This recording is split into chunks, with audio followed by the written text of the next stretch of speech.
नमस्कार, मी Ajit Chavan. रणसंग्रामच्या election express मध्ये आपण आलो आहोत खानदेशात रावेर आणि जळगाव लोकसभा मतदारसंघामधल्या उमेदवारांशी आणि तमाम जनतेशी इथल्या आपण चर्चा करणार आहोत. इलेक्शन एक्सप्रेस मध्ये सर्वसामान्यांची काय अपेक्षा इथल्या निवडून जाणाऱ्या खासदारांच्याकडून आणि खासदारांना या दोन्ही मतदारसंघामधल्या नेमकं काय करायचं आहे, त्यांच्या डोक्यामध्ये काय योजना आहेत आणि कशाच्या जोरावर ते मतं मागतायत, निवडणुकीच्या आधी खासदार लोकांपर्यंत कसं पोहोचू पाहतात आणि लोकांना त्यांच्याकडून काय हवं आहे, यासाठी ही इलेक्शन एक्सप्रेस आली आहे. आज खानदेशामध्ये रावेर आणि जळगाव या दोन लोकसभा मतदारसंघांच्या बाबतीत आज आपण चर्चा करणार आहोत. आपण चर्चेला सुरुवात करूयात, पण चर्चेला सुरुवात करण्यापूर्वी इथं आमंत्रित जे उमेदवार आणि त्यांचे प्रतिनिधी आहेत त्यांची ओळख आपण सुरुवातीला करून घेऊयात. सुरुवातीला समाजवादी पक्षाचे राघीब बहादूर आहेत. राघीबजी, स्वागत या कार्यक्रमामध्ये आपलं.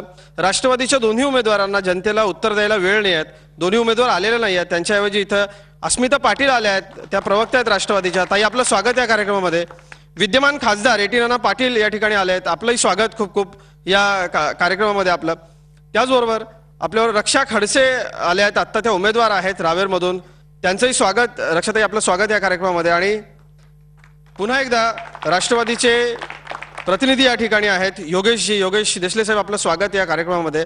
आपलेही खासदार या ठिकाणी आलेले नाही आहेत, त्यांची बाजू मांडायला प्रतिनिधी पाठवायला लागल्यात. आणि आपल्या नेहमीप्रमाणे आपण सुरुवात करणार आहोत विद्यमान खासदारांपासून. विद्यमान खासदार पाटील साहेब, आपण सांगा, लोकांनी आपल्याला पुन्हा एकदा का निवडून द्यावं? आपण पुन्हा एकदा लोकांकडे मत मागायला जात आहे, काय अशी कामं आपण केलीत की पुन्हा एकदा लोकांनी आपल्याला निवडून द्यावं?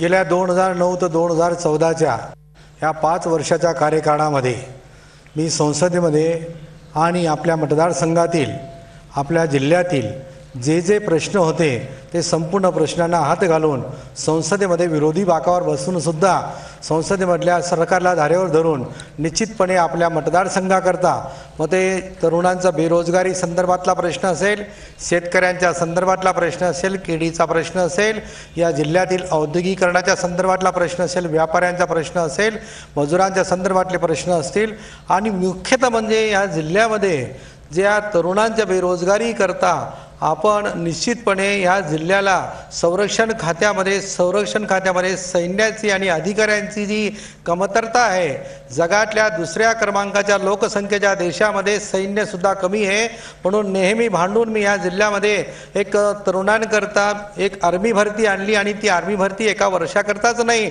तर यांना कायमस्वरूपी जळगाव येथे रिक्रुटमेंट सेंटर व्हायला पाहिजे अशी आपली मागणी होती. त्या बेसवरती आपल्याला ती रिक्रुटमेंट सेंटर मिळालेलं आहे.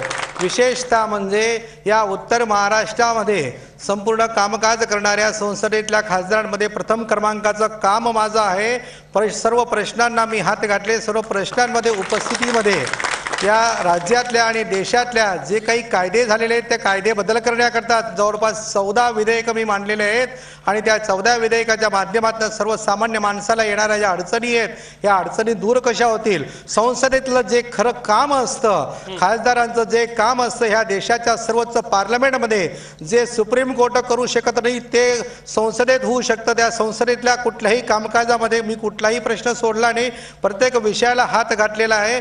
आणि निश्चितपणे मतदारसंघामध्ये लोकांच्या सुखदुःखामध्ये, प्रत्येक मतदारसंघामध्ये नेहमी टचमध्ये असताना सुद्धा आपल्या निधीच्या माध्यमातून असेल, प्रधानमंत्री ग्राम सडक योजनाच्या माध्यमातून असेल, CRF योजनेच्या माध्यमातून असेल किंवा 3R योजनेच्या माध्यमातून असेल, आपल्या देशातून संसदेतनं या राज्याकरता जास्तीत जास्त निधी आपण उपलब्ध करून देण्याकरता कुठेही कमी पडलो नाही. काय तुमच्या खासदारांनी काम केलंय? लोकांनी तुम्हाला का पुन्हा निवडून द्यावं भारतीय जनता पक्षाला तिथून? आणि तुम्ही काय आश्वासन देणार लोकांना? नक्कीच आमचे जे विद्यमान खासदार होते हरिभाऊ जावळे, त्यांनी कामं केलेलेच आहे. नेहमी शेतकऱ्यांचे प्रश्न त्यांनी मांडलेले आहे, बरेचसे कामं त्यांनी केलेले आहे. आणि मी एक महिला म्हणून तिथे जाणार आहे. महिलांचे आपण आज बघतोय की बरेचसे प्रश्न आहे. आज महिलांना संरक्षण नाही, आज महिलांवर बरेचसे अत्याचार होत आहे. आणि आज बघतोय की महागाई एवढी वाढते, त्याचा फटका सरळ महिलांना बसतोय. आणि इथे मला म्हणजे जे मी करणार आहे, खरं तर मला महिलांसाठी इथे प्रकल्प उभं करायचे, जेणेकरून ते सुद्धा म्हणजे पुरुषांवर अवलंबून राहणार नाही, ते स्वतःच्या पायावर उभं राहून आपलं जे फॅमिली आहे ते चांगल्या रीतीने चालू शकतं. बरेचसे प्रश्न शेतकऱ्यांचे आहे.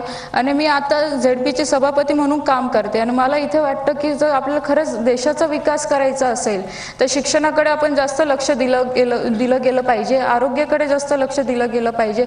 आणि नक्कीच मी त्यासाठी जास्तीत जास्त प्रयत्न करेल. अस्मिता पाटील, मी आपल्याकडे येतो. आपले उमेदवार या कार्यक्रमाला आलेले नाही आहेत, का आपले उमेदवार कार्यक्रमाला येऊ शकले नाही? कोट्यवधीच्या संख्येनं, लाखोच्या संख्येनं जे मतदार आहेत त्या मतदारांना उत्तर देण्याचं दायित्व नाहीये का आपल्या उमेदवारांना? का नाही आले? आम्ही 15 दिवस सातत्यानं संपर्क करूनही आपले उमेदवार का येऊ शकले नाही? त्याचं आधी उत्तर आणि काय आश्वासन असेल आपलं? लोकसभेच्या निवडणुका जळगाव आणि रावेरच्या या 24 तारखेला म्हणजे 11 दिवसावर येऊन ठेपलेल्या आहेत. मतदारसंघ लोकसभेचा खूप मोठा आहे. 6-6, 7-7 तालुके आहेत. उमेदवाराच्या दृष्टीने एक एक मिनिट महत्त्वाचा आहे. आणि आता कसं आहे की ज्यांनी स्वतः काही केलंय त्यांना इथे मांडायची वेळ येते लोकांच्या समोर. हे त्यांचं भारतीय जनता पक्षाचं दुर्दैव आहे. आम्हाला माहिती आहे की आम्हाला काय केलं पाहिजे, तर त्या माध्यमातून जेणेकरून आम्ही प्रतिनिधित्व तिथे करत आलेलो आहोत आणि आमचे उमेदवार गाव पातळीपर्यंत रॅलीच्या माध्यमातून मतदारसंघामध्ये लोकांपर्यंत जागृती निर्माण करण्यात. खासदारांना आक्षेप आहे. खासदार बोला. माझा आक्षेप आहे याच्यावरती. बोला खासदार. हे बघा, आम्ही निवडणुकीच्या प्रचाराकरता इथं आलो नाही. आम्ही केलेली कामं आहेत, तुम्ही बोलवला. आम्ही जनतेला सामोरे जाण्याकरता इथं आलेलो आहोत. आम्ही इथं मतं मागायला नाही आलेलो आहोत. केलेली कामं आहेत, जर त्यांनी खरंच केली असती, गावागावात केली असती तर ते इथं हजर राहिले असते. तुम्हाला दुर्दैवाने लोकांना सांगावं लागतं की मी हे केलंय. आमचे उमेदवार मतं मागण्यासाठी ग्रामीण भागात फिरतायत, हे मला म्हणायचं. इथं काही आक्षेप आहे? काय आक्षेप आहे? का नाही आले उमेदवार त्या संदर्भामध्ये? आपण सांगा नेमका काय आक्षेप आहे? हॉटेल रॉयल पॅलेस मध्ये बसलेले इथले उमेदवार आणि ते एसी मध्ये बसलेले आहेत. त्यांना सामान्य जनतेशी काही देणं घेणं नाहीये. हे सगळं चुकीचं आहे. आत्ता बसलेले प्रूफ कामी करतो तो. यांचं सामान्य जनतेशी काही देणं घेणं नाहीये. ताई आपण बोला. मी स्वतः सांगते की आतापर्यंत जळगाव शहरामध्ये महापालिकेच्या दृष्टिकोनातून ज्या खानदेश विकास आघाडीचं वर्चस्व या शहरामध्ये राहिलेलं आहे, त्या खानदेश विकास आघाडीने निर्बाधित स्वतःचा पाठिंबा हा राष्ट्रवादी काँग्रेसच्या डॉक्टर सतीश पाटलांना डिक्लेअर करण्याची प्रेस कॉन्फरन्स तिथे सुरू आहे. म्हणून उमेदवार इथे उपस्थित नाही. आपण मनीष जैन मी मनीष जैनांच्या बद्दल बोलतोय. समाजवादी पक्षाचे जे उमेदवार आहेत राखीवजी, तुमच्याकडे मी येतो. काय तुमचा अजेंडा असणार आहे? काय लोकांना आश्वासन असतील? थोडक्यात आपण सांगा. का लोकांनी तुम्हाला निवडून द्यावं? माझं एकच मत आहे, जर खासदार साहेबांनी म्हटलं की मी सगळ्या विषयांना हात घातलाय, तर अजून केळीला फळाचा दर्जा का मिळाला नाही याचं सविस्तर उत्तर त्यांनी द्यावं. इंडस्ट्रियलायझेशन आणि बेरोजगारीसाठी सगळं काही केलं असेल तर जळगावमध्ये अजून औद्योगिक वसाहतीचा जसं ग्रेटर नोएडा किंवा असा भाग आहे तसा का विकास झालेला नाही? इथले उद्योग हे बाहेर गेलेले आहेत आणि जे प्रस्थापित उद्योग आहेत त्यांच्यामध्ये विनाकारणचं राजकारण करून असलेले उद्योग सुद्धा, मग रेमंड कंपनी सारख्या उद्योगामध्ये जी घरघर लागलेली आहे ते फक्त निव्वळ राजकारण करून आणि काही उद्योगपती ज्यांचे स्वार्थ धडकलेले आहेत त्यांच्या प्रेमापोटी इथं उद्योग झालेले नाहीत. मी एक कॉर्पोरेट ट्रेनर म्हणून उत्तराखंड औरंगाबाद एकच प्रश्नाचं उत्तर द्यावं. औरंगाबाद आणि नाशिकच्या याचं उत्तर एकतर विद्यमान खासदारांनी द्यावं. दुहे चौपदरीकरणाच्या मार्गाचं काय झालं आणि रेल्वे जे दुहेरी मार्गाचं आहे त्या संदर्भात मॉडेलचं जळगावला मॉडेल रेल्वे स्टेशन आम्ही बनवू असं जेव्हा बोललं गेलं त्याची अवस्था काय आहे ही माझ्यापेक्षा जी 24 तास नाही कार्यक्रम त्याच्यावर ठेवावा अशी माझी नम्र विनंती आणि त्याचं उत्तर त्यांनी द्यावं. आपण खासदारांच्याकडून याचं उत्तर घेऊ. पण आता डॉक्टर पाटील जे राष्ट्रवादी काँग्रेसचे उमेदवार आहेत ते या ठिकाणी आले. डॉक्टर पाटील, आपलं स्वागत या कार्यक्रमामध्ये.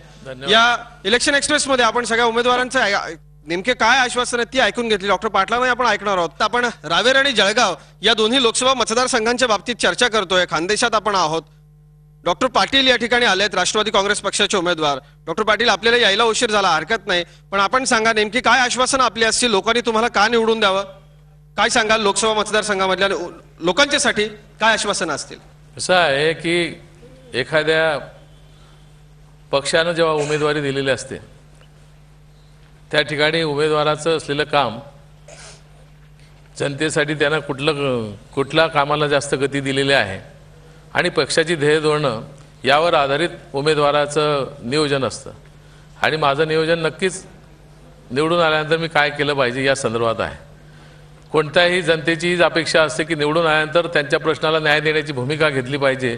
लोक खूप बोलतात निवडणुकीच्या आधी, पण 5 वर्षात त्याच्यात कुठल्याही त्या प्रश्नाला उत्तर देत नाही, त्याच्या कामाला गती देत नाही. आणि म्हणून सातत्यानं जनता आणि उमेदवार आणि पक्ष याच्यामध्ये दरी निर्माण होते. आणि म्हणून मी काहीतरी विजन घेऊन या निवडणुकीत उतरलेलो आहे आणि त्या संदर्भात माझा तो कार्यक्रम मी बांधील केलेला आहे. विद्यमान खासदार एटीला आपल्यासाठी प्रश्न होता तो म्हणजे इंडस्ट्री, तुमच्याकडे इतक्या वर्षामध्ये इंडस्ट्रीचं नेमकं काय झालं? चौपदरीकरण आणि रेल्वेच्या संदर्भामध्ये जे सपाच्या उमेदवारानं प्रश्न उपस्थित केला त्याचं उत्तर आपल्याकडून अपेक्षित आहे. केंद्र सरकारमध्ये ज्यांचं सरकार आहे, या सरकारने ह्या 5 वर्षाच्या कालावधीमध्ये 6 मंत्री बदलवलेत आणि ह्या 6 मंत्र्यांनी जे काही त्यांचे रेल्वे बजेट जाहीर केलं, त्या रेल्वे बजेटमध्ये त्यांनी ज्या घोषणा केल्या होत्या, ज्या नवीन गाड्यांच्या घोषणा केल्या होत्या, ज्या नवीन रेल्वे लाईनच्या घोषणा केल्या होत्या, ज्या संपूर्ण देशभरामध्ये world class station, model station जे काही मंजूर केले होते, त्या संदर्भातला 5% सुद्धा यांनी कुठलेही निधी त्यांनी उपलब्ध करून दिला. फक्त घोषणा झालेल्या आहेत. रेल्वे मंत्र्याकडनं किंवा केंद्र सरकारकडनं कुठल्याही योजना ह्या पूर्ण झालेल्या नाहीत. त्यामुळे या केंद्र सरकारचे वाबाडे आहेत. नेहमी मागणी करण्याकरता मी कुठेही अपूर्ण राहिलो नाही. परंतु 2009 मध्ये ज्यावेळेस प्रश्न उपस्थित केला ह्या दुहेरीकरणाच्या संदर्भातला, दुहेरीकरणाचे जे 2014 पर्यंत 2015 पर्यंत माझ्या प्रश्नाला रेल्वे मंत्र्यांनी दिलेल्या उत्तरामध्ये 2015 पर्यंत ही दुहेरीकरण पूर्ण होईल आणि दुहेरीकरण पूर्ण झाल्यानंतर धरणगाव स्टेशन, अंमणे स्टेशन आणि जळगाव स्टेशन हे तिन्ही स्टेशन मॉडेल स्टेशन म्हणून करण्यात येतील अशा संदर्भातलं उत्तर मला रेल्वे मंत्र्यांनी दिलेलं आहे. आणि माझी जी मागणी होती जळगाव ते सोलापूर रेल्वे लाईनच्या संदर्भात, या रेल्वे लाईनमध्ये यांचा सर्वे करण्याकरता मी मागणी केल्यामुळे मंजूर झालेला होता, त्याचा सर्वे झालेला आहे. परंतु येणाऱ्या काळामध्ये तो मंजूर झालेला नाही. दुसरी राहिलेली गोष्ट त्यांनी जो प्रश्न उपस्थित केला हायवेच्या संदर्भात, हायवेचं हे धुळे ते अमरावतीपर्यंतचा 4 पदरी हायवे हा मंजूर झालेला आहे. याचं टेंडर सुद्धा निघालेलं आहे, टेंडर सुद्धा कॉल झालेलं आहे, टेंडर ओपन सुद्धा झालेलं आहे. LNTने त्याचं टेंडर घेतलेलं आहे. परंतु राज्य सरकारच्या माध्यमातून जे काही जमिनी भूसंपादित व्हायला पाहिजे त्या भूसंपादित वेळेवर होऊ शकल्या नाही. त्यामुळे ते काम पूर्ण सुरुवात जाऊ शकली नाही. ते काम प्रलंबित आहे असं तुमचं म्हणणं. या 65 वर्षाचा म्हणजे जळगाव जिल्हा हा शेतकऱ्यांच्या दृष्टिकोनातून आत्महत्येमुळे मसनवटा झालेला आहे आणि त्याला कारण 65 वर्षामध्ये जे शेतीविरोधी धोरण जे चालू आहे किंवा राबवलं जात आहे त्यामुळे हे सर्व घडून राहिलेलं आहे. कॅगचा असा रिपोर्ट आहे की मिनिमम स्टॅट्युटरी प्राइस त्याच्यापेक्षा ऑन अँड ॲव्हरेज मध्ये 40% लेस प्राइसेस दिल्यामुळे हे आत्महत्या होऊन राहिलेल्या आहेत. आणि आज एक धोरण असं आहे की समजा कांद्याचा शेतकरी कांदा तयार करतो आणि तुम्ही कांदा स्वस्त मिळावा म्हणून जर मिनिमम एक्सपोर्ट प्राइसच्या तहत जर एक्सपोर्ट बंद करत असाल तर आम्हाला आत्महत्येशिवाय दुसरा पर्याय राहणार नाही. आणि छोटा प्रश्न नाही, म्हणूनच मी म्हणतो की याच्यामध्ये तुम्ही तिथे जाऊन मिनिमम एक्सपोर्ट प्राइस किंवा हे ज्या भानगडी आहे याच्यासाठी तुम्ही काय करताय, नक्की याच्यासाठी तुम्ही काय कराल हा एक प्रश्न. आणखी एक पुढचा प्रश्न आपल्याला येतोय, थेट आणि छोटा प्रश्न. जळगाव जिल्ह्यातील शेती रस्त्याची स्थिती अत्यंत दयनीय झाली आहे. जिल्हा परिषद तुमच्या ताब्यात आहे, राज्य सरकार तुमच्या ताब्यात आहे. कोणताही आज रस्ता सहज ज्या रस्त्यावरून शेतकऱ्यांना दिवसभर जावं बैलगाडीने यावं लागतं तिथं एक रस्ता नाही. केंद्र सरकारच्या माध्यमातून कुठल्या तरी माध्यमातून निदान 1,500-2,000 किलोमीटरचे रस्ते झाले असते झाले, पण 1 किलोमीटरचा रस्ता झाला नाही. एटी पाटील आपण उत्तर द्या रस्त्यांच्या संदर्भात आणि त्या भावाच्या संदर्भात. दिल्लीला गेल्यानंतर आपला नेमका काय प्रयत्न असेल? बघा, मिनिमम सपोर्टच्या बाबतीत जर म्हणायला गेलं तर राज्य सरकार आणि केंद्र सरकारकडे आपलं नेहमीच आपण शेतकऱ्याच्या संदर्भात मागण्या करत असतो. ज्यावेळेस केंद्र सरकारने फूड सिक्युरिटी बिल ज्यावेळेस मंजूर केलं त्या फूड सिक्युरिटी बिलचं खरोखर आम्ही पण त्याचं अभिनंदन केलं, आम्ही पण त्याचा सपोर्ट केला. परंतु भारतीय जनता पार्टीचा अजेंडा होता गरिबांना अन्नधान्य मिळायला पाहिजे, परंतु गरिबांना अन्नधान्य देत असताना जे शेतकरी धान्य उत्पादित करत असतात त्यांना मिनिमम सपोर्ट तुम्ही किंमत जाहीर करा. त्यासोबतच ही आमची मागणी होती, हा आमचा अजेंडा होता आणि त्या संदर्भातच आमचा त्याला विरोध नव्हता. फूड सिक्युरिटी बिल हे व्हायला पाहिजे, परंतु शेतकऱ्यांचा सुद्धा त्यामध्ये विचार करायला पाहिजे. हे भारतीय जनता पार्टीनेच मागणी केली. आपण काय त्यासाठी केलं? शेतकऱ्यांना हमीभाव मिळावा यासाठी 5 वर्षात काय केलं असा थेट प्रश्न आहे आपल्याला. केंद्र सरकारचं धोरण कांदे निर्यातीच्या संदर्भात म्हणजे हा केंद्र सरकारचा दोष आहे असं आपल्याला म्हणायचं आहे का? केंद्र सरकारचा याच्यामध्ये दोष आहे असं प्रश्न. केंद्र सरकारच्या दोषामुळेच ते कांद्यांचे किंवा साखरेचे जे आयाती निर्यातीचे जे यांचे धोरण आहे ते धोरण बरोबर नसल्यामुळे यांचा भाव यांना मिळत नसतो. मिनिमम सपोर्टच्या संदर्भात मी तुम्हाला सांगतो केंद्र सरकारने जे मिनिमम सपोर्ट रेट काढलेले आहेत, जे काही आपण धान्य उत्पादित करत असतो उत्पादन खर्च आणि त्या उत्पादन खर्च झाल्यानंतर त्याला किती भाव मिळाला पाहिजे. आज गव्हाला केंद्र सरकार 860 रुपये भाव मिळाला पाहिजे असं त्यांचा रिपोर्ट आहे. तर अशा संदर्भातलं जर केंद्र सरकारचं धोरण असेल तर शेतकऱ्यांना कुठल्या पद्धतीत भाव मिळतील. म्हणून आम्ही मिनिमम सपोर्ट रेटमध्ये यामध्ये काही शेतकऱ्यांची एक समिती नेमायला पाहिजे आणि शेतकऱ्यांच्या समिती नेमून यांना मिनिमम प्रोडक्शन म्हणजे मागची 5 वर्ष विद्यमान खासदार सांगतात की ते प्रयत्न करत होते पण केंद्र सरकारच्या काही धोरणांमुळे तसं झालं नाही. आपण राष्ट्रवादीच्या उमेदवारांनाही विचारूयात. इथं रक्षा खडसे आहेत, त्यांच्या पक्षाचे खासदार रावेरमधून होते मागची काही वर्ष हरिभाऊ जावळे. केळीला फळाचा दर्जा मिळावा यासाठी काय झालं? खानदेशची आणि या दोन्ही मतदारसंघामधलं प्रमुख पीक आहे केळी. केळीच्या वाहतुकीसाठी रेल्वेच्या वॅगन्स हा इथं एक मोठा मुद्दा आहे. जळगाव आणि रावेर या 2 लोकसभा मतदारसंघामधल्या उमेदवार, त्यांचे प्रतिनिधी आणि जनतेशी आपण जिथं चर्चा करतोय. रक्षा खडसे, मी आपल्याकडे येतो. केळीला फळाचा दर्जा मिळायला हवा, काय झालं? तुमच्या मतदारसंघात भारतीय जनता पक्षाचे खासदार होते, रेल्वेच्या वॅगन्स मिळायला हव्या होत्या. केळीशी संबंधित जे इतर प्रक्रिया उद्योग आहेत आणि आणखी काही इतर उद्योग आहेत त्यांच्या संदर्भात तुमच्या खासदारांनी मोठमोठी आश्वासनं दिली होती. मला आठवतंय मागच्या निवडणुकीत मीच इथे आलो होतो. काय त्याचं झालं? तसं काही झालंय का? शेतकरी इथे उपस्थित आहेत, या संदर्भात काही काम झालं का? नाही म्हणतायत ते, का झालं नाही? आपण उत्तर द्या कृपया. दोन्ही मंत्री इथे स्टेटला पण आणि सेंट्रलला पण त्यांचेच मंत्री, म्हणजे आघाडीचे काँग्रेसचे मंत्री आहे, त्यांनी त्या विषयाकडे कधीच लक्ष दिलं नाही. त्याच्यामुळे त्याला फळाचा दर्जा मिळाला नाही आजपर्यंत. पण आम्हाला खात्री की यावेळेस आमचं नरेंद्रभाई मोदींचं सरकार येणार आहे आणि आम्ही प्रयत्न करून त्या फळाचा दर्जा मिळवून घेऊ. डॉक्टर सतीश पाटील, या दोन्हीच्या बाबतीमध्ये भारतीय जनता पक्षाच्या उमेदवारांनी तुमच्या सरकारवर खापर फोडलंय. तुमचे मंत्री, तुमचं सरकार केंद्रात आणि राज्यात दोन्ही ठिकाणी लक्ष देत नव्हतं या सगळ्याकडे. आपण उत्तर द्या. असं आहे, नाचता येणं अंगण वाकडं, अंग वाकडं. काही आपल्याकडून झालं नाही तर शासनाला दोष द्यायचा, केंद्राला दोष द्यायचा. आपण जेव्हा लोकशाहीच्या माध्यमातून निवडून येतो, लोकसभेत असू द्या, विधानसभेत असू द्या, तिथे जे काही आयुधं दिलेले आहेत त्या आयुधाचा वापर करून खऱ्या अर्थानं शासनाचं लक्ष आपल्याकडे वेधून घ्यायचं असतं. यांनी मध्यंतरी एक प्रश्न विचारला की आपण रेल्वेला मॉडेल म्हणून त्या ठिकाणी आणणार होतात, त्याचं उत्तर आलं नाही. मी म्हणेल की मंत्री बदलले म्हणून शासन बदलत नाही, ते खातं बदलत नाही, त्यासाठी पाठपुरावा करावा लागतो. 6 मंत्री बदलले, मला माहीत नाही 6 मंत्री, त्यांनी कोणकोणते 6 रेल्वे मंत्री होते आणि त्यांची नावं सांगितल्यावर हे बदलल्यामुळे असे अडचण आली. दुसरा प्रश्न राहिला केळीच्या संदर्भामध्ये. जळगाव जिल्ह्यातलं सगळ्यात मोठं पीक जे आहे ते केळीच्या संदर्भात आहे. आणि मग हे केळीला करपा पडतो त्यावेळी शरद पवारांची मदत घेऊन 150 कोटीचं पॅकेज आणू शकतात. मग फळाला का नाही, त्यांनी दर्जा मिळवण्यासाठी का नाही केलं? मला वाटतं हे त्यांनी करायला पाहिजे होतं.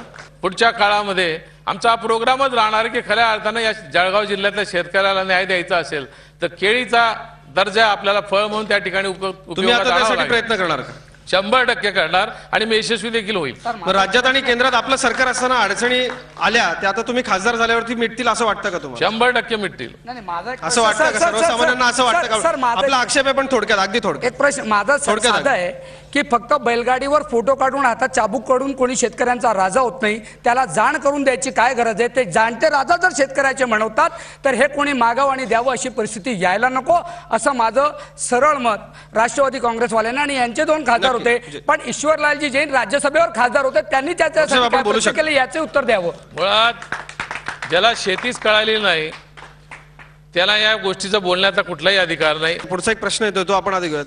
सगळं काही असताना भुसावळमध्ये MIDC बद्दल एकही उमेदवार चकार शब्द बोलत. खूप छान महत्वाचा प्रश्न आहे रक्षाजी. MIDCच्या संदर्भामध्ये आपण बोलला नाहीत आणि काही काम या संदर्भामध्ये झालं नाही. MIDC साठी आपले काय प्रयत्न असतील?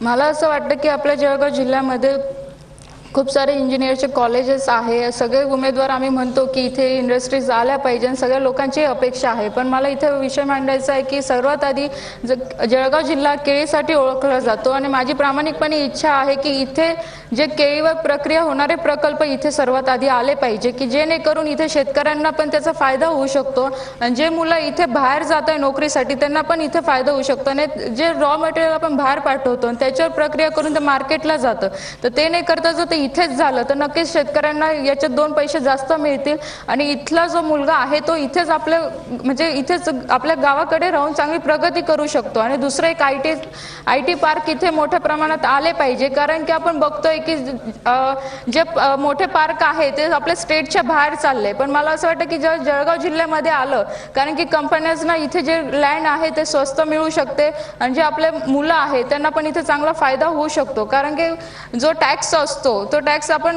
बाहेरच्या लोकांना देतोय पण आपल्या जळगाव जिल्ह्याच्या लोकांना तो मिळत नाही आणि त्या टॅक्सच्या माध्यमातून आपल्या जळगाव जिल्ह्याचा इकॉनॉमिकल खूप फायदा होऊ शकतो आणि आम्ही नक्की त्याच्यासाठी प्रयत्न करू. MIDC साठी प्रयत्न होतील असं सांगितलंय. पुढचा एक प्रश्न येतोय थेट आणि थोडक्यात छोटा प्रश्न. आमच्या घरचं कोणी वारलं तर त्या ठिकाणी अंत्यविधीसाठी लाकडं विकत घेणे ही म्हणजे निर्लज्जास्पद गोष्ट वाटते. यात राजकारणाचा काहीच विषय नाहीये. फक्त आमचं म्हणणं एकच आहे की जळगावच्या ज्या काही समस्या आहेत त्याकडे यांनी बारकाईने लक्ष द्यावं, दोन्ही पक्षांनी, राष्ट्रवादी असो की BJP असो. नक्की पालिका स्तरावरच्या चर्चांसाठी खरं तर हा कार्यक्रम नाही, आपण संसद सदस्य किंवा त्या उमेदवारांना आपण या ठिकाणी बोलवलं, हरकत नाही.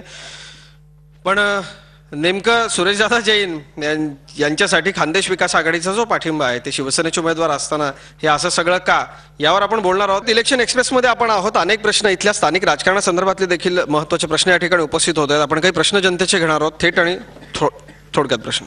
सर, रावेर लोकसभा मतदारसंघामध्ये भुसावळे मध्य रेल्वेचं आणि वेस्टर्न रेल्वेचं एक सेंट्रल स्टेशन आहे. भोपाळ आणि मुंबईला रेल्वे रिक्रुटमेंट बोर्डाच्या भरत्या होत असतात. आमच्या गेल्या 15 वर्षापासून इथे विरोधी पक्षात सत्तेतले विरोधातले खासदार असल्यामुळे आमच्या लोकांसाठी म्हणजे इथल्या स्थानिक रेल्वेच्या भरत्यांसाठी रेल्वे रिक्रुटमेंट बोर्डासाठी यांनी काही पाठपुरावा केला आहे का, हा माझा एक प्रश्न आहे. पुढचा एक प्रश्न येतोय. हा प्रश्न आहे पर्यटनासंदर्भातला, थेट आणि थोडक्यात प्रश्न. सर, मुझे ये कहना है कि जलगांव के अंदर ना ही कोई नेचुरल टूरिज्म के लिए कोई स्पॉट है, ना ही कोई हिस्टोरिकल स्पॉट है. तो यहाँ पर टूरिस्ट आए, अजंता यहाँ से बहुत ही नज़दीक है, लेकिन फिर भी उसका बेनिफिट जलगांव को कुछ भी नहीं है. तो यहाँ पर टूरिस्ट आए उसके लिए कौन क्या कर सकता है, मुझे इतना ही पूछना है. पर्यटनासाठी आपण काय करणार? पहिल्यांदा आपल्याला या साऱ्या गोष्टीला चालना देण्याच्या संदर्भात जे काही एअरपोर्ट झालं आहे तिथून तात्काळ विमान सेवा सुरू करावी लागेल. अजिंठा वेरूळला जे पर्यटक येतात ते बाहेरचे लोक असले त्यामुळे त्यांना एक 5 स्टार सुविधा कशी देता येतील, 5 स्टार सुविधा कशी येईल याचा आपला प्रयत्न असेल. या जिल्ह्याच्या दोन्ही खासदारांनी या जिल्ह्याकरता पर्यटन स्थळातील लोक आल्यानंतर निश्चितपणे चांगला रेव्हेन्यू आपल्याला जनरेट होऊ शकतो. केंद्र सरकारच्या माध्यमातून एक बऱ्याचशा योजना होत्या, त्या माध्यमातून आम्ही पाल, पद्मालय, मुक्ताईनगर आणि अजिंठा या 4ही ठिकाणचं पर्यटन स्थळाकरता मागणी केलेली होती. मुख्यत्वे म्हणजे पर्यटन स्थळाच्या संदर्भात ज्यांना माहिती नसेल त्यांनी माहिती करून घ्यावी. पर्यटन स्थळाकरता आपण ज्यावेळेस प्रपोजल तयार करत असतो तेव्हा महाराष्ट्र शासनाच्या माध्यमातून महाराष्ट्र शासनाच्या पर्यटन मंत्र्यांची यांची शिफारस जाते. शिफारस गेल्यानंतर जे प्राधान्यावर जो प्रकल्प असतो त्या प्रकल्पाला मान्यता मिळत असते. तर पहिला प्राधान्यावरती मिळालेला प्रकल्प आमचा मुक्ताईनगरचा होता. मुक्ताईनगरला 90 कोटी रुपये मंजूर झालेले. सुरुवातीला जवळपास 48 कोटी रुपये त्यांना आलेली आहेत आणि बरीचसे कामं सुरू झालेली आहेत. तिथं मुक्ताईनगरला आपल्या जिल्ह्याकरता एक 90 कोटी रुपयाचं प्रकल्प मंजूर सुद्धा झालेला आहे. येणाऱ्या काळामध्ये पालला सुद्धा चांगल्या प्रकारचं पर्यटन स्थळ मंजूर होणार आहे. आपले प्रकल्प तसं होईल तो सुदिन असावा, कारण मी या भागामधला आहे. पण मला कायम इथं आल्यानंतर जेव्हा मला माझ्या भागामध्ये फिरायला जायचं असतं त्या भागात पर्यटनाच्या संदर्भातल्या अडीअडचणींना काय तोंड द्यायला लागतं हे एक पर्यटक म्हणून मी चांगलं समजू शकतो. या सगळ्यांनी त्याकडे लक्ष द्यावं आणि चांगलं अधिकाधिक पर्यटन या ठिकाणी व्हावं, कारण पर्यटक येताना खिशात पैसे घेऊन येतो आणि ते येणारे पैसे विकासाचं रूप असतात. एक ब्रेक आपण घेतोय. ब्रेक नंतर आणखी सहकाराबद्दलचा एक मोठा महत्त्वाचा प्रश्न, जिल्ह्यामधला सहकार का मोडीत निघालाय विचारणार होतो आपण. खासदारांचा काय अजेंडा असणार आहे सहकारावरती. रावेर आणि जळगाव लोकसभा मतदारसंघामधले उमेदवार आणि जनतेशी आपण बोलतोय. या भुसावळ आणि जळगाववरनं परराज्यातून बिहार आणि युपी मधून शेकडो रेल्वे गाड्या गरीब रथ म्हणून मुंबईला जातात. पण भुसावळहून 15 वर्षामध्ये गरीब रथ तर सोडाच, पण एक साधी रेल्वे गाडी सुद्धा हे खासदार सुरू करू शकले नाही. त्याचं उत्तर यांच्याकडे आहे. नक्की भुसावळ इथून का रेल्वे गाड्या सुरू झाल्या नाहीत, त्या झाल्यात का, मग त्याचं नेमकं काय आहे ते आपण बोलूयात. सहकारावरचा एक महत्त्वाचा प्रश्न आहे, थेट आणि छोटा प्रश्न. आपण सहकार क्षेत्रात अग्रेसर जिल्हा म्हणून जळगाव जिल्ह्याची ओळख होती. मात्र आज व्यक्तिगत स्वार्थापोटी या राजकीय नेत्यांनी सहकार संपून टाकलेला आहे. जळगाव जिल्हा दूध संघ आज NDDBच्या ताब्यात आहे. तेलबिया उत्पादक सहकारी संस्था बंद आहे. जळगाव लोकसभा मतदारसंघात वसंत सहकारी साखर कारखाना, बेलगंगा सहकारी साखर कारखाना अत्यंत ज्वलंत महत्त्वाचा प्रश्न असलेला साखर कारखाना आज गेल्या 5 वर्षापासून बंद आहेत. 700 कामगार बेरोजगार आहेत. ऊस उत्पादक शेतकऱ्यांची मोठी अवहेलना होत आहे. बाहेरचे कारखाने कमी भावात शेतकऱ्यांचा ऊस नेत आहेत. तर माझी दोघेही पक्षाच्या खासदारांना उमेदवारांना विनंती राहील की त्यांनी किमान वसंत सहकारी साखर कारखाने, बेलगंगा सहकारी साखर कारखाना पुढच्या काळात सुरू करावे. नक्की आपल्या लक्षात आलं. सहकार क्षेत्रासंदर्भातला प्रश्न विद्यमान खासदार साहेब आपण उत्तर द्या. ट्रेन आपण सुरू केली का?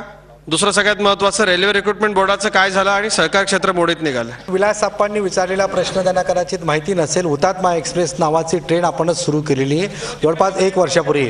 अरे खासदार मी आहे, राष्ट्रपती तर ते देशाचे राष्ट्रपती आहेत ना. कोणी सुरू केली, पाठपुरावा मी केलेला आहे. माझी नेहमी मागणी होती संसदेमध्ये या जिल्ह्यामध्ये भुसावळ मुंबई आणि भुसावळ ट्रेन पुन्हा ही ट्रेन सुरू व्हायला पाहिजे. त्या संदर्भातली मनमाडवरनं असलेली ट्रेन ही भुसावळपर्यंत वाढवून ही ट्रेन मी भुसावळ पुणे सुरू केलेली आजही ट्रेन ती 89 एक्सप्रेस म्हणून ओळखली जाते. दुसरा प्रश्न तुमचा सरकाराच्या संदर्भात, दोन्ही साखर कारखाने हे जळगाव जिल्ह्या मध्यवर्ती सहकारी बँकेच्या कर्जाच्या बोजात तिथं अडकलेले आहेत. विद्यमान जे आज उमेदवार आहेत हे उमेदवार त्या बँकेचे चेअरमन असताना सुद्धा यांनी त्या कारखान्याकरता कुठेही दुर्लक्ष केलं आणि कारखाने सुरू करू शकले नाही. उलट पक्षी त्या रावेर मतदारसंघामध्ये असलेला मुक्ताईनगर कारखाना हा MSC बँकेच्या कर्जाखाली होता. त्यावेळेस MSC बँकेकडनं शिवाजीराव जाधव यांना तो कारखाना त्यांनी विकत घेऊन मुक्ताईनगरचा कारखाना तो सुरू केला गेला. परंतु या जळगाव लोकसभा मतदारसंघातले वसंत सहकारी साखर कारखाने, बेलगंगा सहकारी साखर कारखाना हे सुरू करू शकले नाही. हे सर्व जिल्हा मध्यवर्ती सहकारी बँकेकडे असलेले या लोनच्या कर्जाच्या खाली असलेले आपण याच्यावरच आपण डॉक्टर साहेब बोला. आपण अगोदर जिल्हा बँकेच्या संदर्भात काही टीका झाली म्हणून मला त्याचं उत्तर अपेक्षित आहे. एखाद्या प्रोजेक्ट सुरू करायचा असतो त्यावेळेला बँकेकडून कर्ज घेतलं जातं आणि ते कर्ज जर वेळेवर भरलं नाही तर त्याच्या सिक्युरिटी ॲक्ट खाली बँक तो ताबा घेते. आणि म्हणून मी आपल्याला सांगेल की बँकेने काही चुकीचा काही निर्णय घेतला नाही. यांनीच यांचं उत्तर देऊन टाकलेलं आहे स्वतःच्या ह्याच्यात की तो MSC बँकेकडे मुक्ताई साखर कारखाना होता, तो MSC बँकेनं ताब्यात घेतला आणि तो विकत कोणी घेतला त्याचंही उत्तर त्यांनी देऊन टाकलेलं आहे. म्हणजे एकीकडे यांनी खाजगी कारखाने विकत घ्यायचे आणि मग सुरू करायचं याचं हे धोरण आहे का? मुळात जी कारखाने वकील साहेबांनी जो प्रश्न विचारला की बेलगंगा कारखाना आणि वसंत साखर कारखाना हा सुरू झाला पाहिजे या प्रकारचं त्याची तळमळ आहे, ती लक्षात घेता तो खाजगी कोणाला विकून टाकला म्हणून प्रश्न सुटणार आहे का? मुळामध्ये ते कारखाने शासनाच्याच वतीनं कसे सुरू होतील या दृष्टीने देखील प्रयत्न होणं गरजेचं आहे आणि तो प्रयत्न भविष्यामध्ये. लोड शेडिंगच्या बद्दल आपण काय म्हणाल डॉक्टर साहेब? 12-12 तास लाईट नाही आहे. महाराष्ट्राच्या संदर्भामध्ये महाराष्ट्र शासनाची स्वच्छ भूमिका आहे आणि त्या पद्धतीनं त्यांचा कार्यकाळामध्ये काम सुद्धा सुरू आहे. आपल्याला माहिती की कोकणामध्ये जे विजेच्या संदर्भात निर्णय घेतले त्याला म्हणजे त्याला आडवं पडण्याचं काम शिवसेना भाजपवाल्यांनीच केलं. तो प्रोजेक्ट जर तिथे पूर्ण झाला असता तर मला वाटतं महाराष्ट्रामधल्या या लोड शेडिंगला मुक्तता मिळाली असती आणि खऱ्या अर्थाने एक चांगला प्रोजेक्ट महाराष्ट्रात आला असता. नक्की. आपण शेवटच्या भागाकडे वळतोय कार्यक्रमाच्या. समाजवादी पक्षाच्या उमेदवारापासून मी सुरुवात करतो. का तुम्हाला लोकांनी निवडून द्यावं, थोडक्यात काय सांगाल आपण? शेवटी कार्यक्रमाच्या आपलं काय आश्वासन असेल लोकांना? बोला आपण. हे म्हटले की आम्ही खूप प्रयत्न केले पण आम्हाला प्रयत्नांना यश मिळालेलं नाही कारण त्यांची सत्ता होती. यांनी प्रयत्न किती केले आणि तिने किती दिले? बाप भीक मागू देत नाही आणि आई खायला घालत नाही अशी जळगावकरांची ही समस्या आहे. म्हणून माझे दोनच मुद्दे आहेत की या दोघांना तुम्ही आजमावून बघितलं. आता नवीन उमेदवार सुशिक्षित असल्यामुळे जर संधी दिली तर भ्रष्टाचारांच्या गळ्यात गळे घालण्यापेक्षा स्वच्छ प्रतिमेचा माणूस तुम्हाला न्याय मिळवण्यासाठी तुमच्यासाठी लढू शकतो. नक्की. डॉक्टर साहेब वेळ आपल्याकडे कमी आहे. तुम्ही थोडक्यात सांगा, लोकांच्या समोर तुम्ही जाताय आता, का तुम्हाला लोकांनी निवडून द्यावं? थोडक्यात जाता आता काय तुमचं आश्वासन असेल लोकांना? यावेळेला राष्ट्रवादीचा खासदार म्हणून मला जर निवडून दिलं तर मला वाटतं मागचा 20 वर्षाचा बॅकलॉग भरून काढण्याच्या संदर्भात मी कटिबद्ध राहील. नक्की. पुढच्या उमेदवारांकडे जाण्यापूर्वी या संपूर्ण ठिकाणी लोकांच्या अपेक्षा काय आहेत ते आपण ज्येष्ठ पत्रकार माझ्यावर त्यांच्याकडून आपण थोडक्यात सांगा की या दोन्ही मतदारसंघामधल्या लोकांच्या नेमक्या काय अपेक्षा आहेत? लोकांचं म्हणणंही जाऊ देत. विकास झालाच नाही असं मी म्हणणार नाही, मात्र लोकांच्या अपेक्षा आणि विकासाचा वेग याचं प्रमाण अतिशय व्यस्त आहे. त्यामुळे पश्चिम महाराष्ट्रात विकासाचा जो वेग आहे तो इथं येऊ शकलेला नाही वस्तुस्थिती आहे. जी चर्चा इथं झाली, केळीचा महत्त्वाचा प्रश्न आहे, बेरोजगारीचा महत्त्वाचा प्रश्न आहे, इथं कापसाचं मोठं उत्पादन होतं, कापसावर प्रक्रिया उद्योगाचा एक मोठा प्रश्न आहे. मला वाटतं की पक्षभेद विसरून हे प्रश्न मार्गी लागले पाहिजे. सत्ताधाऱ्यांनी प्रयत्न केले, विरोधकांनीही प्रयत्न केलेले आहेत, मात्र प्रश्न सुटले नाही ही वस्तुस्थिती आहे. इलेक्शन आहे, काय निकाल लागायचा तो लागेल, परंतु नंतरच्या काळामध्ये या व्यासपीठावरील सर्वांनी एकत्र येऊन हे प्रश्नासाठी झगडलं पाहिजे आणि ते पदरात पाडून घेतले पाहिजे असं मला वाटतं. एकत्र येऊन झगडलं पाहिजे आपल्या विकासासाठी. जसं पश्चिम महाराष्ट्र किंवा इतर ठिकाणी विकास होतो, माझा खानदेश मात्र कायम प्रत्येक वेळी त्या खानदेशाला राज्य पातळीवरती आणि राष्ट्रीय पातळीवरती आवाज मिळत नाही अशी खानदेशकरांची जी व्यथा आहे ती व्यथा थांबावी कुठेतरी अशी सर्वसामान्य खानदेशकरांची अपेक्षा आहे. विद्यमान खासदार साहेब, मी आपल्याकडे येतो. का पुन्हा लोकांनी तुम्हाला निवडून द्यावं? थोडक्यात.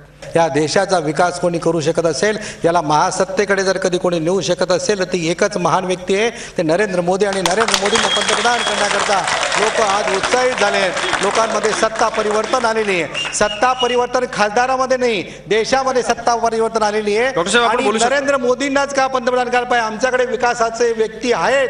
काँग्रेसकडे असा कोणीही मुखवटा नाही पंतप्रधान पदाचा उमेदवार म्हणून. ते मुद्दा आमच्याकडेच आहे. म्हणून डॉक्टर साहेब, आपण आक्षेपाला उत्तर द्या. मला रक्षाजींकडे जायचं आहे अगदी थोडक्यात. कोणताही लोकप्रतिनिधी निवडून जाताना त्याची स्वतःची सुद्धा भूमिका महत्वाची असते. मोदी येईल आणि जादूची कांडी फिरवल आणि हे प्रश्न सुटतील असं होत नाही. आणि म्हणून माझे नेतृत्व जे असेल ते शरद पवार साहेब असेल, युपीए सरकारतले घटक पक्षातले नेते असतील, यांच्यावर विश्वास आहे. पण माझा स्वतःवर तेवढाच विश्वास आहे की जर तिथे ते लढले तर सतीश अण्णा त्यांना लढल्याशिवाय राहणार नाही, हे प्रश्न सोडवल्याशिवाय राहणार. नक्की आपण रक्षाजींकडे वळूयात. रक्षाजी, आपण अगदी तरुण उमेदवार आहात. का लोकांनी आपल्याला निवडून द्यावं?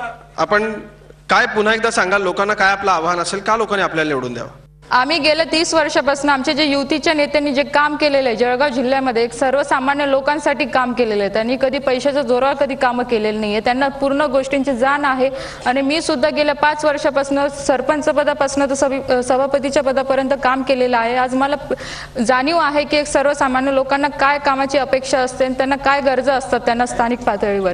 म्हणून मला खात्री आहे आणि लोकांचा पूर्ण पाठिंबा आहे. आणि मी इथे सांगू शकते की मी नक्कीच जास्तीत जास्त मतांनी निवडून येईल. नक्की. इथे खरं तर मनीष जैन हे राष्ट्रवादीचे उमेदवार वारंवार विनंती करून देखील आले नव्हते. पण मनीष जैन, आपण लोकांना दुर्लक्षित करत असाल तरी पण तुमच्या प्रतिनिधीचा आवाज मी दाबणार नाही. अगदी थोडक्यात आपण बोला, का मनीष जैनांना निवडून द्यायचं लोकांनी? मी एकच सांगतो की व्यक्ती केंद्रित राजकारणाच्या पलीकडे कुठलं तरी एक राजकारण असतं. नानासाहेब म्हटले की काँग्रेसला जनता कंटाळलेली आहे, परंतु आता सध्या जळगावची जनता या दोघांनाही कंटाळलेली आहे. त्याच्यामुळे रावेरमध्येही बदल घडेल आणि जळगावमध्येही बदल घडेल. आणि बदल घडल्यानंतर ज्या दिवशी आमच्याकडनं विकास झाला नाही, राष्ट्रवादी काँग्रेस पक्ष तुमच्याकडे मतं मागायला येणार नाही, एवढी खात्री मी आपल्याला देतो. नाही पण नेमकं आपण बोलू शकता रक्षाजी? एवढ्या विकासाची गोष्ट करताय, यांचे पालकमंत्री इथे होते, शरद पवार इथे येऊन गेले, तेव्हा का नाही केला यांनी तो विषय? नक्की आपण या सगळ्या उमेदवारांच्या आपण प्रतिक्रिया सगळ्या जाणून घेतल्या. या ठिकाणी दोन्ही मतदारसंघामध्ये लोकांना नेमकं आता कोण हवंय हे मतदानाच्या दिवशी ठरणार आहे. आणि जनता मतदानाच्या माध्यमातून नेमका कुणाच्या पारड्यामध्ये कौल घालणार हे निवडणुकीच्या निकालानंतरच स्पष्ट होणार आहे. झी 24 तास रहा एक पाऊल पुढे.